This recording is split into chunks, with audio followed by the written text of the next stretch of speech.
Alors, bonjour, Monsieur Ferjani. Bonjour d'être avec nous aujourd'hui pour cette entrevue avec le JPRI.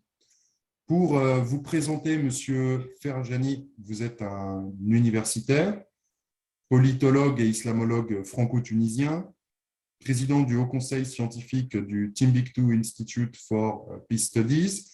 Vous êtes professeur honoraire de sciences politiques à l'Université de Lyon. Vous avez été chercheur et directeur du groupe de recherche et d'études sur la Méditerranée et le Moyen-Orient, GREMO, à la Maison de l'Orient et de la Méditerranée, au Centre national de la recherche scientifique et à l'Institut de recherche sur le Maghreb contemporain. Vous avez été emprisonné également en Tunisie de 1975 à 1980 pour vos activités politiques. Vous êtes membre fondateur de la section tunisienne d'Amnesty International et l'auteur d'une dizaine d'ouvrages, parmi lesquels Islamisme, laïcité et droits humains, publié chez l'Harmattan et puis chez Amal Éditions Tunis en 2012, ainsi que Religion et démocratisation en Méditerranée aux éditions Nirvana à Tunis en 2016. Merci beaucoup pour l'invitation. Mes amitiés à Gabriel Galis et à vous-même. Et j'espère qu'on aura d'autres occasions de collaborer. Merci à vous. Alors, une question déjà que j'aurais à vous poser, ça serait sur le rapport entre la laïcité et l'islam dans les sociétés arabes et musulmanes de l'après-printemps arabe. Quelle serait un peu votre analyse de ces bouleversements qu'a emmené le printemps arabe en Tunisie et dans d'autres pays arabes et musulmans également? D'accord, vous avez deux questions là. En une, Oui. les rapports entre le politique et le religieux dans les sociétés arabes et dans les sociétés à majorité musulmane. Et puis, vous avez la question sur ce qu'on appelle le printemps arabe et son impact à la fois en Tunisie et à la fois sur la relation entre le politique et le religieux. Je crois que pour ce qui est de la première question, le rapport entre le politique et le religieux, on a souvent tendance, je l'ai montré dans un de mes récents ouvrages qui s'appelle Pour en finir avec l'exception islamique, de parler d'une exception islamique par rapport aux autres religions quant à ce rapport entre le politique et le religieux. Et toutes mes recherches depuis les années 80 jusqu'à maintenant, précisément, m'ont convaincu qu'il n'y a pas une exception islamique et que le rapport entre le politique et le religieux est tributaire de la démocratisation des sociétés. Dans le pouvoir politique a une autre source de légitimité que la légitimité que lui apporte la démocratie. Il n'a pas besoin de chercher un moyen de légitimation illusoire en puisant dans les religions ou dans des idéologies mystificatrices pour s'arroger une légitimité fallacieuse. Peut-être qu'il est très important de rappeler à ce propos une expression de Napoléon Bonaparte qui résume très bien cette. Napoléon Bonaparte se moquait des religions. Il dit que les religions ne sont que le fruit de l'imagination des hommes et que les curés n'ont fait que glisser partout mensonge et tromperie. Mais il ajoute, ce qui m'intéresse dans la religion, ce n'est pas le mystère de l'incarnation, mais le mystère de l'ordre social, pour que celui qui meurt de faim à côté de celui qui regorge accède à cette différence, il faut qu'il y ait une autorité qui lui dise c'est Dieu qui le veut ainsi. Mais après, pour l'éternité, le partage sera différent. Vous connaissez, les derniers de ce monde seront les premiers dans l'autre monde. Ce propos de Napoléon Bonaparte résume l'attitude de tous les pouvoirs politiques depuis la nuit des temps jusqu'à nos jours.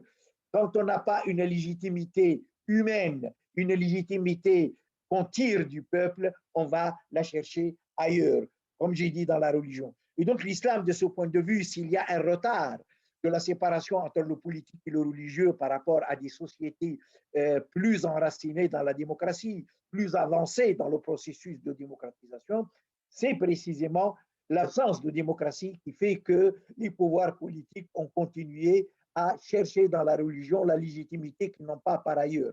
Très important aussi de dire que la démocratie étant en difficulté un peu partout dans le monde aujourd'hui, on voit partout dans le monde un retour à la religion comme source de complément de légitimité, là où l'État n'assume plus son rôle par rapport à la société et par rapport à la population, par rapport au lien social fondamentalement. Là où le lien social est attaqué par les remises en cause des services publics, des droits sociaux économiques, on voit le politique recourir à la religion pour voler au secours de la fracture sociale, comme on a dit à un certain moment. Et donc, les sociétés musulmanes sont un peu dans la même situation que toutes les sociétés du monde aujourd'hui. Et le rapport entre le politique et le religieux n'est jamais définitivement résolu. Quand il y a les problèmes pour lesquels le politique va chercher dans la religion une source de légitimité, eh bien, on assiste à ce retour-là. Donc, pour revenir au printemps arabe, ou à ce qu'on a appelé le printemps arabe, précisément, il a montré quelque part que les peuples arabes, les peuples musulmans, ont, comme tous les peuples de l'humanité, une aspiration profonde à la démocratie, une aspiration à la libération, une aspiration à la justice. Donc, et tout cela donc a bousculé cette thèse de l'exception arabe, de l'exception islamique réfractaire à la démocratie, aux droits humains, à la séparation entre le politique et le religieux.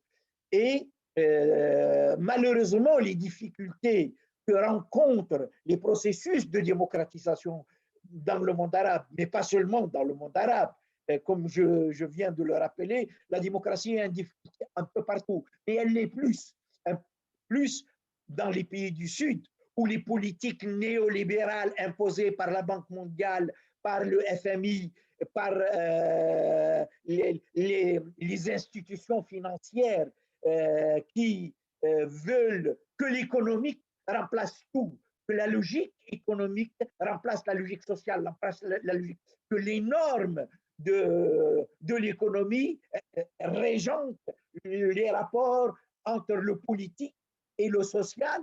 Donc, partout, on a une remise en cause de la démocratie, et on a vu même des États qui disparaissent, des États-nations qui assuraient les solidarités économiques, sociales, culturelles, éducatives, par le biais de ces politiques de réajustement structurel, par le biais de ces recettes néolibérales du consensus de Washington qui date de 1981, qui a imposé pratiquement à toutes les sociétés la logique du néolibéralisme. On a vu des États qui disparaissent.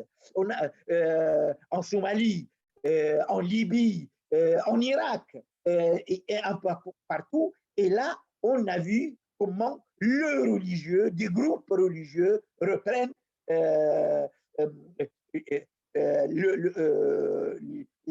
mobilisation pour justement achever ces États, mettre fin à ces États. Et on a vu Daesh, on voit aujourd'hui le retour des talibans en Afghanistan, tout cela, on voit ce qui se passe en Afrique avec Boko Haram et les groupes djihadistes après la disparition du pouvoir en Libye et l'éclatement de la Libye. On voit un peu ce qui se passe un peu partout. Et je crois que les sociétés arabes ne sont pas à l'abri de l'effet de ce système mondial.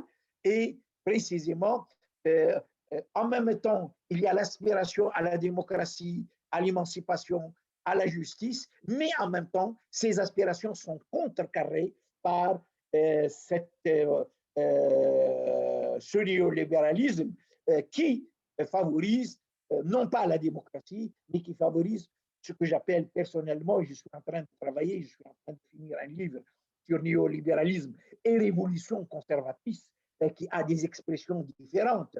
En Russie, elle a avec Poutine, en Hongrie avec Orban, en Pologne, mais aussi en Inde, mais aussi en Turquie avec Erdogan, mais un peu partout, nous avons donc des expressions différentes qui convergent toutes vers ce que j'appelle la révolution conservatrice, s'inscrivent toutes dans la révolution conservatrice, qui peut avoir des expressions religieuses ou même des expressions nationalistes, chauvines, exclusives, racistes, xénophobes, comme on le voit partout. Et en même temps, quand on voit partout comment ça se passe, toutes ces expressions s'accommodent du néolibéralisme, ne remettent pas en cause le néolibéralisme, même si elles jouent parfois sur les frustrations nées de la mondialisation néolibérale et pour tenir un discours populiste, comme on l'a vu avec le fascisme en Italie dans les années 20, avec le national-socialisme en Allemagne, comment on essaye de récupérer la colère sociale contre le système le système en place en tenant des discours qu'on, une fois au pouvoir, on oublie. Et est-ce qu'il y a eu aussi un retour du religieux dans le monde arabe et aussi musulman suite aux interventions militaires occidentales des 20-30 dernières années? Regardez ce qui s'est passé en Irak et Daesh. Regardez ce qui se passe en Syrie avec Daesh, mais avec d'autres groupes comme le front dit de Nusra, soutenu par les Américains et par les Européens, dont la France. Regardez ce qui se passe en Libye. Regardez un peu partout en réaction. Regardez ce qui se passe aujourd'hui en Afghanistan. Et très important de le dire, en Afghanistan, les Moudjahidines, le groupe djihadiste dont sont issus les talibans, ont été soutenus par les États-Unis au départ, qui les présentaient comme des combattants de la libération quand ils en avaient besoin contre l'intervention soviétique en Afghanistan. Et aujourd'hui, regardez comment ces interventions créent le terrain favorable à ce retour du religieux. Tout à fait. Et quel est le rôle, pas seulement des États occidentaux, mais aussi de la confrérie des frères musulmans là-dedans? Et aussi, quel est leur rapport à l'économie et au capitalisme en particulier? Alors, très important de le dire, ce n'est pas seulement les États occidentaux. La Chine, aujourd'hui, elle a, par rapport aux talibans, regardez l'attitude. La Russie, et avec l'eurasisme qui est l'idéologie de Poutine, et qui joue la carte de l'orthodoxie, l'alliance plusieurs fois séculaire entre l'orthodoxie et l'islam en Asie et dans cette région intermédiaire entre l'Europe et l'Asie, ils jouent la même carte. Partout où un pouvoir politique n'a rien d'autre à offrir, il joue la mystification et il fait appel à la religion. Bien évidemment, la confrérie des frères musulmans a été créée par les services secrets britanniques dans les années 20, de l'aveu même du fondateur de la confrérie des frères musulmans, Hassan el-Banna, dont les petits-fils sont chez vous en Suisse. On a toujours joué cette carte de l'islam politique depuis la création de la confrérie des frères musulmans, mais aussi de l'association qu'on appelle la Jama'a Islamiyya en Inde, Pakistan. On a toujours joué cette carte contre à la fois le nationalisme, les mouvements de libération nationale, qui étaient incarnés dans le monde arabe par le nationalisme arabe, qui lui-même il était ambigu sur la question religieuse. Il est très important de le dire. Et c'est c'est pas étonnant que les mouvements nationalistes aujourd'hui, jouent la carte de la religion et parfois on a ce qu'on appelle de l'islamo-nationalisme. Comme dans la Russie, depuis longtemps, on a le national-bolchevisme. Hein, et on a la même chose en Chine, et on a la même chose partout. Les attitudes identitaires, xénophobes jouent. Parfois, c'est le nationalo-ethnique, culturel qui l'emporte, des fois, c'est la religion, mais qui ne s'exclut pas. Et il peut y avoir des mélanges. Alors, la confrérie des frères musulmans, elle a son siège où aujourd'hui? C'est à Londres qu'elle est. Elle s'appelle aujourd'hui l'Organisation mondiale des frères musulmans, qui est à Londres et qui agit à partir de Londres et qui s'active à partir de la Turquie, qui est l'un des bastions aujourd'hui de l'islam politique au pouvoir. L'islam politique au pouvoir aujourd'hui, sa Mecque, c'est Ankara, c'est Istanbul, mais là aussi, les grandes puissances jouent tantôt l'islam politique contre les formes plus traditionnelles de l'islam au pouvoir en Arabie Saoudite, dans les Émirats, et contre d'autres expressions de l'islam politique comme en Iran. Et tantôt, ils jouent l'autre carte, mais ils ne sont pas clairs là-dessus. Donc, la confrérie des frères musulmans a toujours agi de concert avec les grandes puissances. Elle continue à agir de concert avec les grandes puissances qui nous ont vendu depuis le printemps arabe, ce qu'on a appelé le printemps arabe, la carte de l'islam politique modéré, de Nahda en Tunisie, de l'AKP en Turquie, du PJD au Maroc, comme une alternative aux dictatures portées à bout de bras par les mêmes puissances pendant des décennies, quand ils ont vu que ces dictatures ne peuvent plus servir leurs intérêts, ils étaient à la recherche d'une autre force sur laquelle ils s'appuient. Ils ont cru la trouver dans l'islam politique. Et comme ils ont lâché Ben Ali, hein, ils lâcheront demain d'autres alliés. Et aujourd'hui, les islamistes tunisiens, depuis le 25 janvier, mesurent que l'amour que leur portent les États-Unis d'Amérique et les puissances européennes qui les ont vendus comme étant de l'islam modéré sur lequel on peut parier pour l'avenir, ils ont compris qu'ils peuvent être la prochaine victime d'une nouvelle alliance des grandes puissances avec d'autres forces politiques dans la région. Alors, justement, vous évoquez la Tunisie, c'est intéressant. Comment est-ce qu'on doit comprendre les récents événements politiques en Tunisie et vers où est-ce que ça va mener le pays?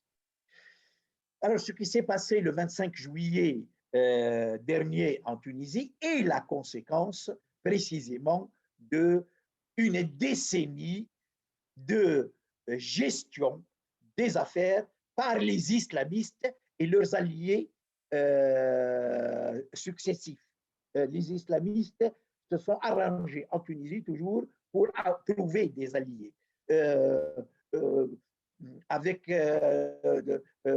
Au début, depuis de 2011 à 2013, avec une alliance avec un ancien nationaliste arabe qui se présente comme défenseur des droits humains, Monsef Marzouki, qui se présentait comme laïque, défenseur des droits humains, mais qui était nationaliste arabe et qui a accepté de servir d'alibi aux islamistes avec lesquels il s'est allié contre la dictature de Ben Ali. Et un autre, social-démocrate, du Forum du travail et des libertés, Mustafa Ben Jafar, qui était président de l'Assemblée constituante, et que les islamistes, quand ils ont compris qu'ils ne leur servaient plus à rien, ils les ont jetés et ils se sont alliés avec un autre parti qui venait de naître pour s'opposer à eux, d'un ancien ministre de Bourguiba, Béji Caïd Sepsi, et là aussi, l'Europe, la France, les États-Unis, quand ils ont vu que ces deux blocs pouvaient en arriver à une confrontation qui risque d'être périlleuse pour leurs intérêts, ils les ont fait rencontrer à Paris en 2013 et ils ont scellé un mariage entre ces deux forces qui ont gouverné ensemble et ça a échoué. Et donc, on a gelé les alliances des islamistes avec leurs alliés successifs. C'est qu'on ne soulève pas les questions qui risquent de poser des problèmes aux uns aux autres. On gèle les affaires, on ne poursuit pas les gens pour les affaires et donc, et en même temps, tout cela se traduit par les objectifs pour lesquels le peuple tunisien s'est soulevé contre la dictature de Ben Ali n'ont jamais été pris en charge, n'ont jamais été réalisés. Les inégalités se sont aggravées, les inégalités sociales, les inégalités entre les régions, le problème du chômage, le pouvoir d'achat, tout cela, donc les services publics ont reculé et on a continué à appliquer les mêmes recettes néolibérales que Ben Ali appliquait auparavant. La politique néolibérale a été appliquée, mais dans un cadre où ce qui s'est démocratisé le plus, c'est la corruption. Et donc, la population n'en pouvait plus de ce système d'alliance entre des partis dont le seul objectif, c'est de se protéger mutuellement sur le dos du peuple, sans tenir compte des aspirations du peuple. Et il y avait, depuis des mois, des mouvements sociaux, politiques qui réclament la dissolution de ce Parlement qui est devenu un refuge pour les corrompus, ceux qui ont des casseroles et qui ne veulent pas et qui se protègent par leur immunité parlementaire, dissolution du Parlement, dissolution d'un gouvernement qui était à la merci de ce Parlement, parce que la Constitution de 2014 a créé un système hybride où vous avez un président élu au suffrage universel, mais qui n'a aucun pouvoir, pratiquement, et vous avez un Parlement où c'est une, on pourrait appeler ça une partitocratie des partis qui se partagent le gâteau et des alliances pour se protéger. Donc il y avait des mouvements, surtout avec la pandémie Covid-19 et ses conséquences sociales, économiques, les gens n'en pouvaient plus réclamer cela. Et le président de la République en a profité. Il a surfé sur cette vague de contestation populaire, notamment des jeunes. Il a été élu, il faut le rappeler, en 2019 avec 72% des suffrages exprimés. Et aujourd'hui, la même population regarde vers lui comme le grand sauveur qui va libérer la Tunisie. Et donc, profitant de cette situation, il a gelé les activités du Parlement, limogé le gouvernement et il gouverne par décret présidentiel et il ne veut pas, c'est là le grand problème, donner une feuille de route, un agenda clair. Hier soir, il a décidé que le mois qu'il s'est donné, qu'il a annoncé au départ, il le prolonge jusqu'à quand? Jusqu'à nouvel ordre. Il ne veut pas donner de date, ni feuille de route, ni date. Et quand on lui demande une feuille de route, une date, il dit la feuille de route, c'est le peuple qui l'a fixée. Et la question du peuple, c'est qui le peuple? Ce n'est pas les organisations nationales, l'UGTT, le syndicat patronal, les organisations des droits humains, les organisations des femmes qui sont allées lui demander, il ne les écoute pas. Son peuple, à lui, c'est un peuple, une entité obscure. C'est comme si c'est un peuple homogène, donc il est le seul, comme Jeanne d'Arc, à entendre la voix.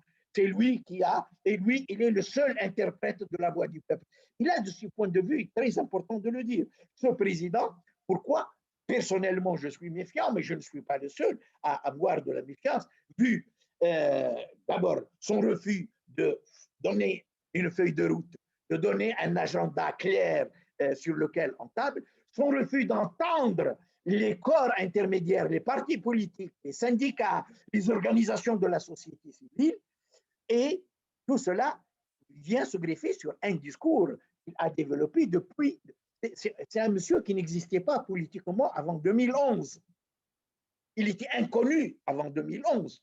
C'est en 2011 qu'il a commencé à dessiner petit à petit son projet en marge de la scène politique, et un projet qui, d'abord, sur le plan du contenu, contre l'égalité homme-femme, en disant que la religion l'a tranché de façon claire et indiscutable, pas d'égalité entre les hommes et les femmes, ça a été tranché par la religion, contre les homosexuels qu'il accuse d'être des agents de l'Occident pour pervertir les sociétés arabo-musulmanes, c'est son discours, contre les partis politiques.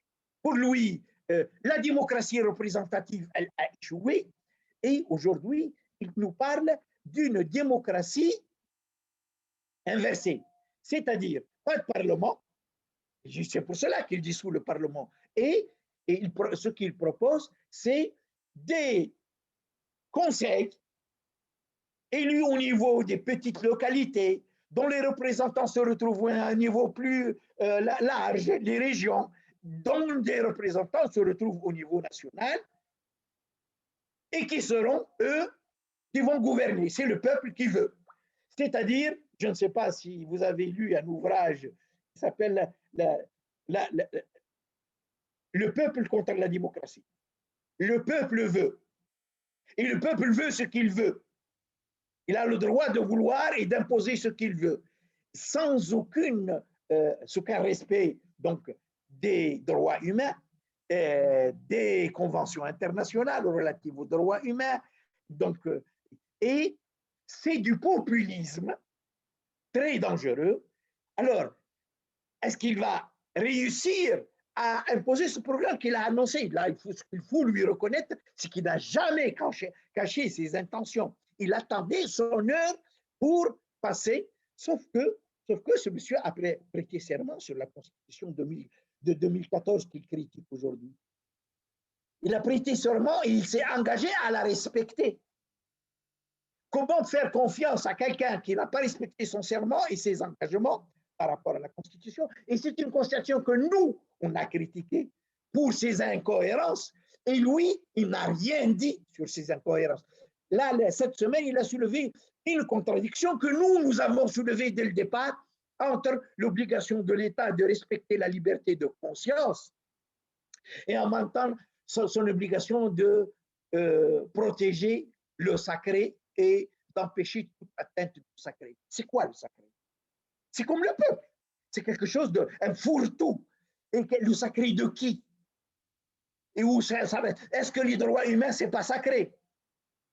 Est-ce que le sacré de quelqu'un qui n'est pas croyant, qui n'est pas religieux, n'est pas du sacré?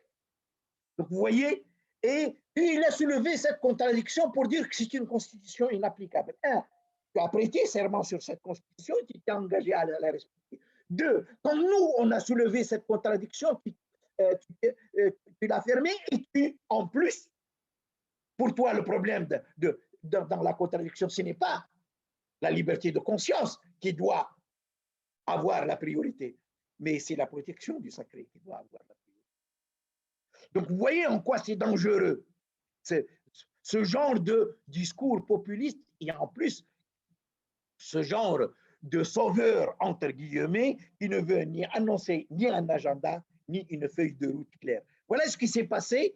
Alors, le peuple tunisien a vécu avec soulagement la fin de la domination de la scène politique par l'islam politique. Et il avait raison.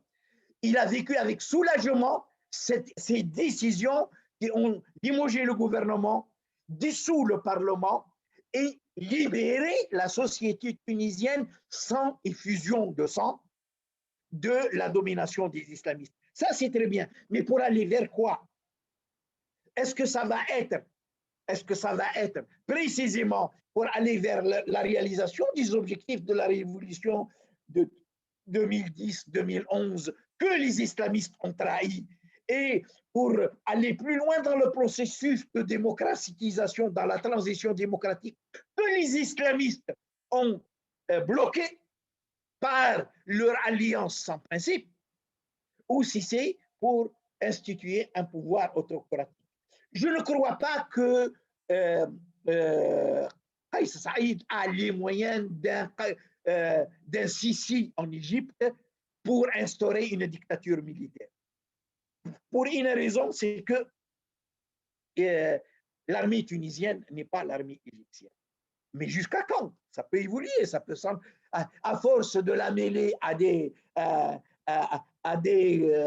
conflits politiques, elle peut se politiser et elle peut, quitte à intervenir, pourquoi ne pas intervenir pour notre compte? Mais pour le moment, ce n'est pas le cas, disons. Et la société tunisienne, la société civile tunisienne a résisté à Ben Ali, a résisté aux islamistes, parce que si les islamistes, malgré leur alliance et leur pouvoir pendant 10 ans, n'ont pas réussi à imposer leur programme, leur vue, leur projet, c'est parce qu'il y a eu la résistance de la société civile. Cette société civile, aujourd'hui, elle est consciente du danger que représente un Kais Saïd par les positions qu'il a défendues auparavant. Mais est-ce qu'elle sera capable? Et il faut, mon pari, s'il y a un espoir, c'est de ce côté-là. Mais le problème, c'est que Kais Saïd, aujourd'hui, essaye, fait tout pour que cette société civile ne prenne pas. Nous, on aurait souhaité qu'il y ait un dialogue national comme 2013 qui supervise la transition et avec toutes les composantes de la société civile et les forces politiques et sociales fidèles aux objectifs de la révolution et qui veulent de la démocratie, qui aspirent à la démocratie. Je vous remercie pour cette analyse et puis cette explication de la situation en Tunisie, hein, qui n'est pas toujours en fait bien connue. Et je vous remercie plus généralement aussi pour votre analyse et j'espère que nous aurons l'occasion à nouveau d'échanger sur ces sujets. Eh bien, merci beaucoup pour cette possibilité que vous m'avez donnée. Et moi aussi, j'espère qu'on aura d'autres occasions de travailler ensemble, d'autant plus que, comme vous l'avez